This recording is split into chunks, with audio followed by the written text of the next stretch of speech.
क्या इंडिया में Islamic finance allowed है? क्या सब कुछ लीगल है? और क्या चीजें सिर्फ नाम की इस्लामिक हैं? आज के एपिसोड में हम बिना घुमाए फिराए सच बात करेंगे। इंडिया का बैंकिंग सिस्टम आरबीआई के अंडर आता है।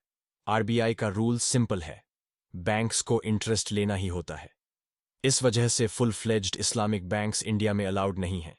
लेकिन इसका मतलब ये नहीं कि इस्लामिक फाइनेंस बिल्कुल मना है। इंडिया में इस्लामिक फाइनेंस पूरे बैंकिंग फॉर्म में नहीं, लेकिन बिजनेस फॉर्म में अलाउड है। मुरबाहा, बाइंग और सेलिंग का मॉडल। मुशरका, पार्टनरशिप का मॉडल। मुदारबा, स्किल और पैसा मिलकर काम करना। इजारा, रेंट पर चीज देना। ये सब मॉडल्स ट्रेडिंग और बिजनेस के अंडर आते हैं, इसीलिए लीगली अलाउड हैं। अब बात करते हैं जो चीजें अलाउड नहीं हैं। इस्लामिक बैंक के नाम पर डिपॉजिट लेना और फिक्स्ड रिटर्न देना अलाउड नहीं। सेविंग्स अकाउंट जैसा मॉडल जहां गारंटी हो, अलाउड नहीं।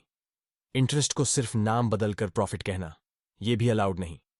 और जो चीज लीगल भी ना हो और शरिया भी फॉलो ना करे, उससे दूर रहना चाहिए।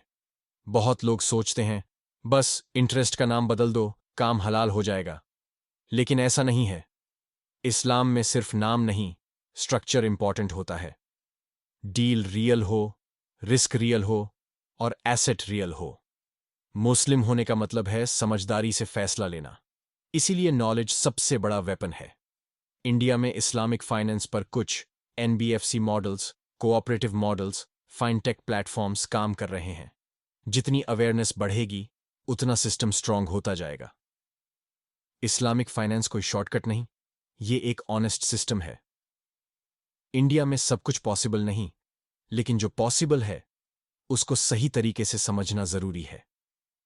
अगर आप चाहते हैं कि आपका पैसा हलाल रहे, तो पहला कदम है सही नॉलेज।